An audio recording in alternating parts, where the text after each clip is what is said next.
Agapayan, kaagapay mo sa paglagong spiritual. Kumusta ka na, kaagapay? Muli tayo ay magkakasama sa loob ng 30 minuto. Ako po si Pastor Ronald Llobrera sa ating programang Agapayan. Dito lamang yan sa 702 DZES FEBC Radio TV, Agapay ng Sambayanan. Tayo po ay kasapi sa KBP, Kapisanan ng mga Broadcaster ng Pilipinas. Purihin ang Panginoon. Muli binabati natin ang ating kaagapay na nagdiriwang ng kanyang kaarawan. Happy birthday sa ating kaagapay na si Brother SG Jomar Di Juan. Nandyan po sa China Bank Ortigas Complex. Kaagapay, isa na namang napakaganda at napapanahong paksa ang ating tatalakayin sa gabing ito. Ito ay may pamagat na Trusting God Completely. Trusting God completely, the tree that never withers. Lubos na pagtitiwala sa Diyos, ang punong hindi nalalanta. Jeremiah chapter 17 verses 5 to 8. This is what the Lord says: Cursed is the one who trusts in man, who draws strength from mere flesh, and whose heart turns away from the Lord. That person will be like a bush in the wastelands. They will not see prosperity when it comes. They will dwell in the parked places of the desert, in a salt land where no one lives. But blessed is the one who trusts in the Lord, whose confidence is in Him. They will be like a tree planted by the water that sends out its roots by the stream. It does not fear when heat comes. Its leaves are always green. It has no worries in a year of drought and never fails to bear fruit. Sa Tagalog, ganito ang sabi ni Yahweh: sumpain ng taong sa taong nagtitiwala, sa laman at dugo umaasa at humihiwalay sa akin. Siya ay magiging parang halamang nasa ilang, hindi makakakita ng mabuti, maninirahan sa tuyong lupa, sa lupang maalat na walang naninirahan. Ngunit mapalad ang taong kay Yahweh nagtitiwala at kay Yahweh lamang umaasa. Katulad siya ng punong itinanim sa tabi ng tubig at nag-uugat sa tabi ng batis. Hindi siya nangangamba kapag dumarating ang init. Laging sariwa ang kanyang mga dahon. Sa taon ng tagtuyot ay walang pangamba at patuloy na namumunga. Alam mo, kaagapay, sa mundo ngayon, madaling magtiwala sa kakayahan, koneksyon o kayamanan. Ngunit sinabi ng Diyos sa Jeremias kabanatang 17, mga talatang 5-8, na may malaking pagkakaiba sa taong nagtitiwala sa tao at sa taong nagtitiwala sa Diyos. Ang isa ay nalalanta, ang isa ay laging sariwa. Ito ang hamon sa atin ngayon. Saan tayo nakaugat? Sa tao ba o sa Diyos? Talakayin natin, kaagapay, ang reflection with 3 important points. Number 1, the danger of trusting in man. Ang panganib ng pagtitiwala sa tao. Ang sabi sa Jeremiah chapter 17 verses 5 to 6, cursed is the one who trusts in man. That person will be like bush in the wastelands. Sa Tagalog, sumpain ang taong sa taong nagtitiwala. Siya ay magiging parang halamang nasa ilang. Alam mo, kaagapay, ang cursed dito ay hindi simpleng sumpa, kundi resulta ng pagtalikod sa Diyos. Ang taong umaasa sa tao ay parang halamang tumutubo sa disyerto, walang tubig, walang lilim, walang bunga. Alam mo, kaagapay, ang Huda noong panahon ni Jeremias ay umaasa sa tulong ng mga bansang Egypt at Assyria kaysa sa Diyos, kaya sila ay naubusan ng spiritual na lakas. Ano ang application sa atin dito? Kapag tayo ay nagtitiwala sa sariling galing, sa pera o sa impluensya, unti-unti nating mararanasan ang spiritual dryness. Hindi agad ito halata, pero mapapansin, wala ng joy sa ministry, wala ng init sa panalangin, at laging may takot sa hinaharap. Ano ang katotohanan dito? When your roots are in people, your fruit will depend on their mood. But when your roots are in God, your fruit will depend on His faithfulness. So point number 1, the danger of trusting in man. Number 2, the blessing of trusting in the Lord. Ang pagpapala ng pagtitiwala sa Panginoon. Jeremiah chapter 17 verse 7, but blessed is the one who trusts in the Lord, whose confidence is in Him. Sa Tagalog, mapalad ang taong kay Yahweh nagtitiwala at kay Yahweh lamang umaasa. Alam mo, ang salitang blessed dito ay nangangahulugang fully satisfied. Isang puso na may kapayapaan sa gitna ng kaguluhan. Ang taong nagtitiwala sa Diyos ay hindi nabubuhay sa takot, kundi sa tiwala. Ang confidence niya ay hindi sa resulta ng kanyang trabaho, kundi sa Diyos na nagbibigay ng tagumpay. Sa original na konteksto, si Jeremias ay tinuturuan ng Diyos na sa kabila ng kapahamakan ng Huda, may mga mananatiling matatag. Sila ang mga taong nagtitiwala sa Diyos kahit bumabagsak ang mundo sa paligid. Ano ang katotohanan dito, mga kaagapay? Trust in God doesn't remove the storm. It roots you deeper to stand firm during the storm. Amen? So that's the point. Point number 1, the danger of trusting in man. Number 2, the blessing of trusting in the Lord. And number 3, the life of those rooted in God. Ang buhay ng taong nakaugat sa Diyos. Jeremiah 17:8, they will be like tree planted by the water that sends out its roots by the stream. Katulad siya ng punong itinanim sa tabi ng tubig. Laging sariwa ang kanyang mga dahon. Alam mo kagapay, napakaganda ng imahe dito. Hindi lang puno sa tabi ng tubig, kundi itinanim mismo ng Diyos. Ang punong ito ay hindi natatakot sa init kahit dumating ang pagsubok, matatag pa rin. Hindi nalalanta, laging sariwa sa presensya ng Diyos.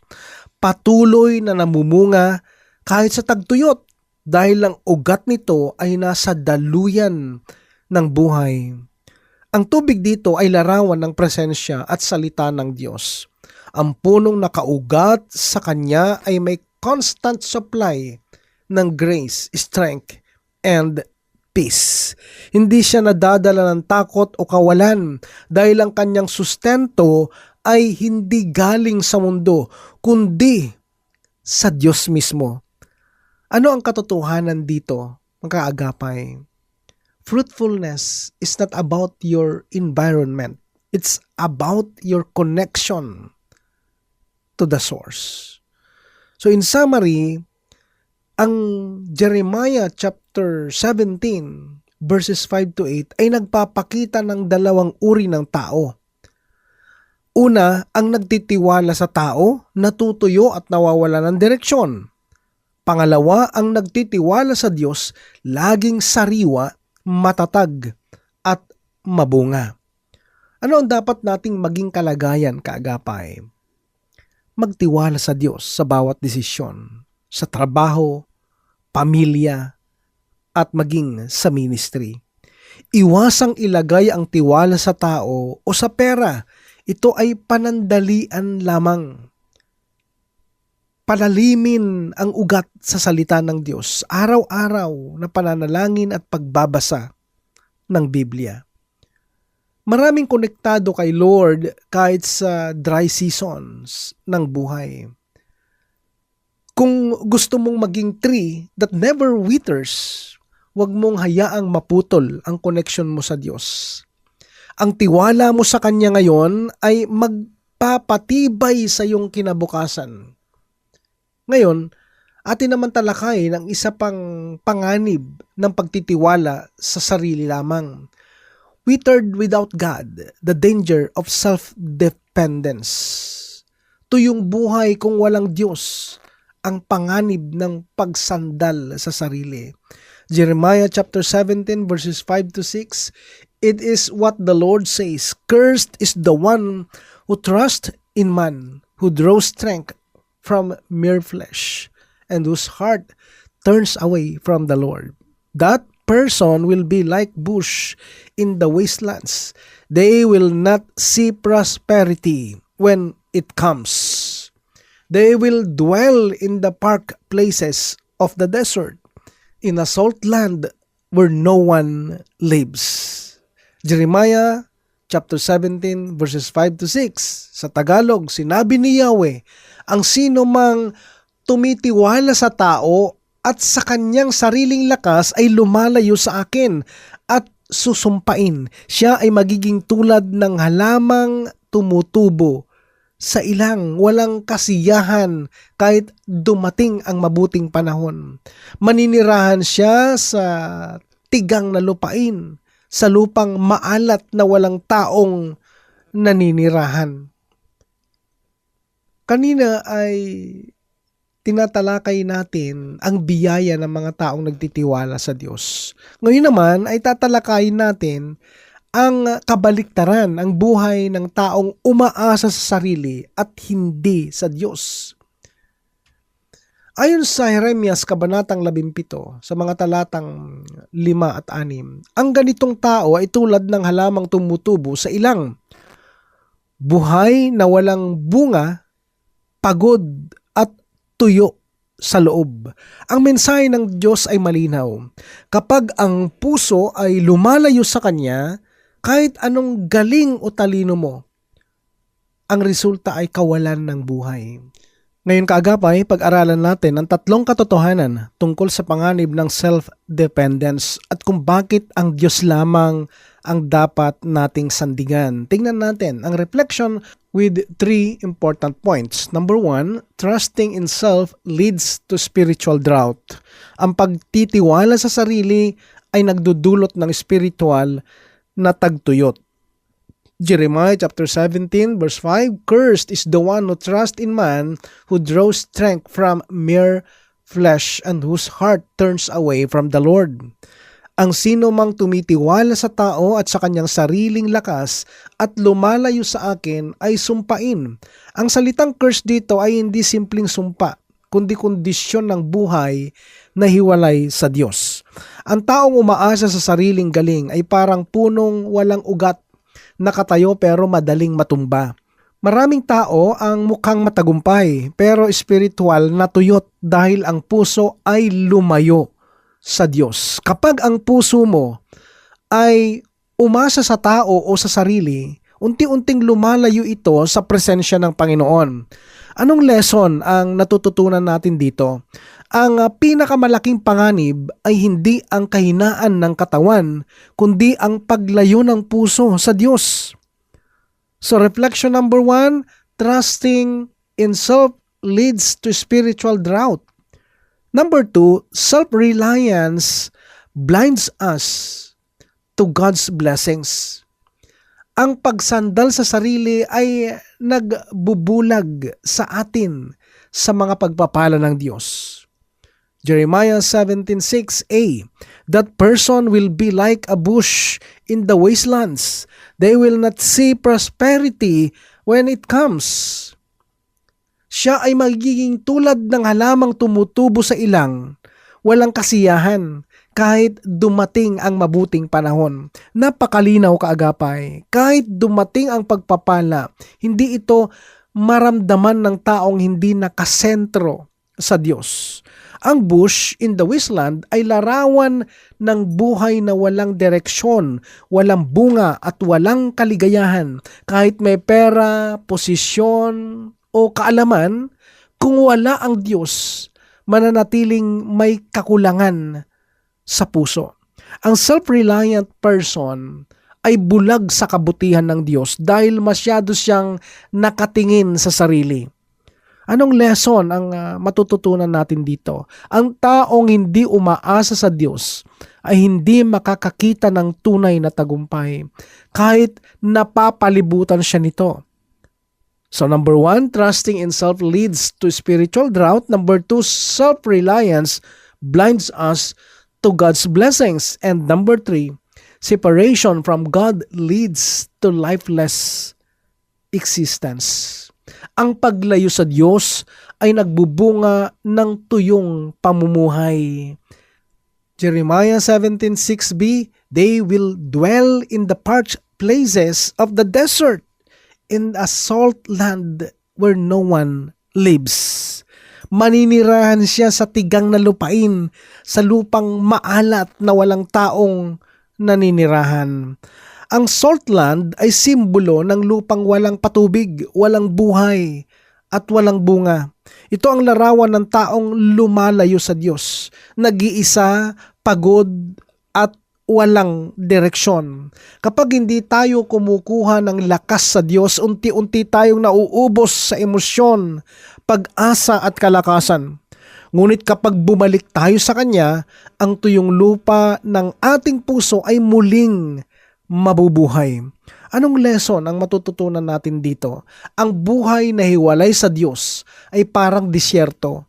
Pero ang buhay na nakakapit sa Kanya ay parang hardin na patuloy na dinidiligan ng biyaya. Amen? In summary, ang pagtitiwala sa sarili ay nagdudulot ng spiritual na tagtuyot. Ang pagsandal sa sariling lakas ay nagbubulag sa mga pagpapala ng Diyos. Ang paglayo sa Diyos ay nagriresulta sa tuyong pamumuhay na walang bunga. Ano ang dapat nating maging kalagayan, kaagapay? Huwag umasa sa sariling galing o koneksyon. Umasa sa Diyos sa lahat ng bagay. Sa tuwing mahina ka, huwag kang magpanggap na malakas. Lumapit ka sa Panginoon para sa tunay na lakas. Magripaso ng puso. Saan ka kumukuha ng kumpiyansa? Sa sarili ba o sa Diyos? Maging mapagkumbaba. Ipahayag araw-araw sa panalangin, Lord, Ikaw ang lakas ko. Ito ang challenge sa atin, kaagapay. Saan ko ba itinatayo ang aking buhay? Sa sarili kong kakayahan o sa Diyos na buhay? Ang sariling lakas ay nauubos, pero ang lakas ng Diyos ay walang hanggan. Maging katulad tayo ng punong nakatanim sa tubig, hindi halamang tuyot sa disyerto. Amen. Sa Diyos ang papuri. At diyan nagtatapos, kaagapay, ang ating pag-aaral sa gabing ito sa ating paksang may temang Trusting God Completely. Inaanyayahan kitang muli sa susunod na Sabado sa kapareho-reng oras, 7:30 to 8 ng gabi. Kaagapay, kung mayroon kang katanungan or any concern with regards to our topic, maaari ka magpadala ng iyong mensahe sa 702 DZES FEBC Facebook page or mag-text ka sa cellphone number 0999-223-5668. Ako po ay pansamantalang nagpapaalam. Pastor Ronald Llobrera po ito sa programang Agapayan. Pagpalain ka ng Panginoong Hesus. Agapayan, kaagapay mo sa paglagong spiritual.